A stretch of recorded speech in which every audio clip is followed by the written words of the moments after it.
कहानी एक छोटे से गांव के एक होशियार और साहसी लड़के अर्जुन की है।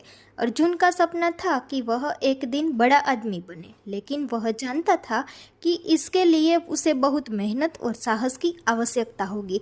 एक दिन गांव में एक पुराना आदमी आया। वह काफ़ी बुजुर्ग था। उसकी आंखों में एक अदृश्य रहस्य था और उसकी मुंह में कई अनसुनिया कहानियां थी।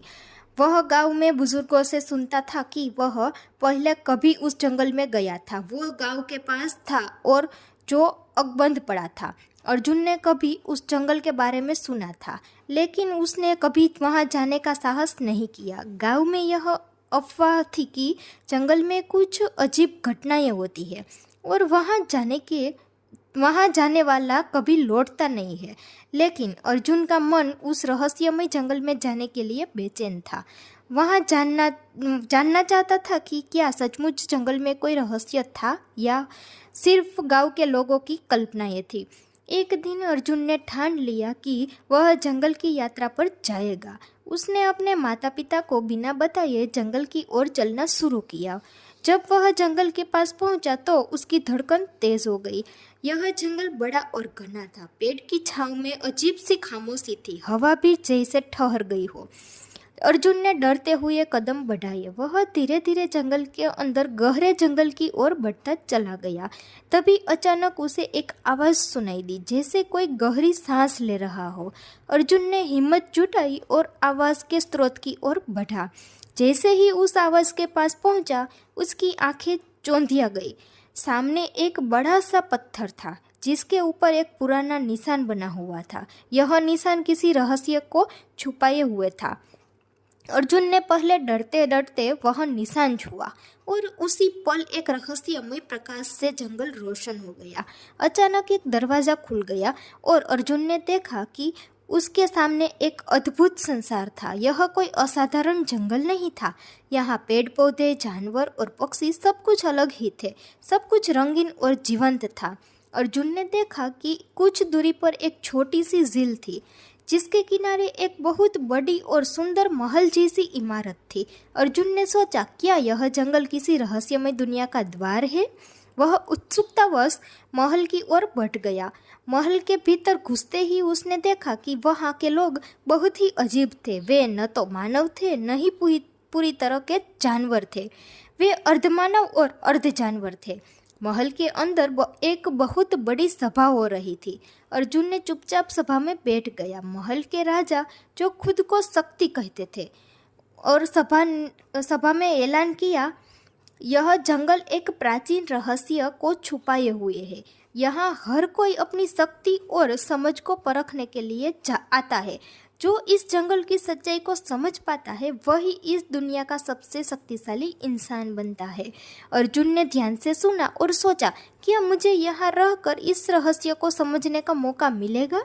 राजा शक्ति ने उसे देखा और कहा, तुमने इस जंगल में एक कदम रखा है, इसका मतलब है कि तुम में वह साहस और शक्ति है जो इसे समझने के लिए जरूरी है।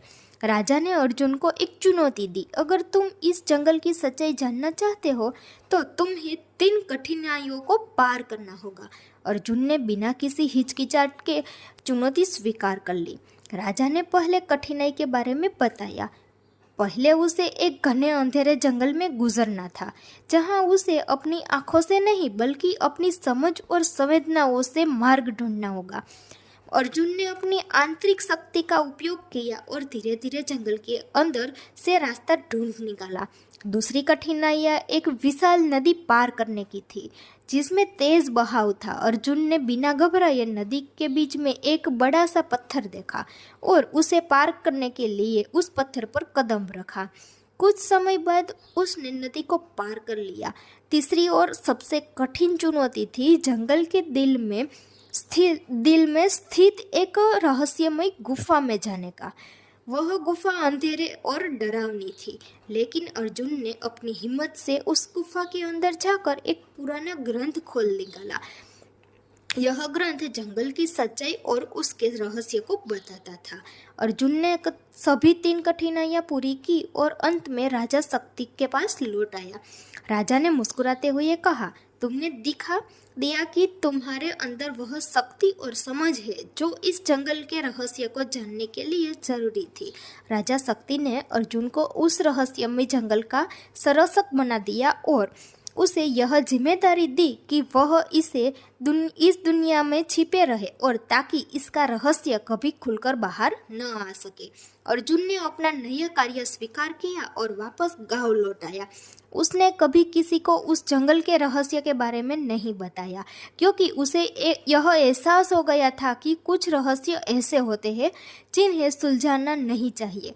वे हमें केवल समझ और शांति का संदेश देते हैं। अर्जुन अब पहले से कहीं अधिक समझदार और शांत हो चुका था और उसने जीवन को एक नए दृष्टिकोण से देखा। इस प्रकार अर्जुन ने अपने साहस और बुद्धिमत्ता से न केवल जंगल के रहस्य को सुलझाया, बल्कि उसने यह भी सीखा कि हर रहस्य के बारे में और हर रहस्य के पीछे एक बड़ी शिक्षा छुपी होती है।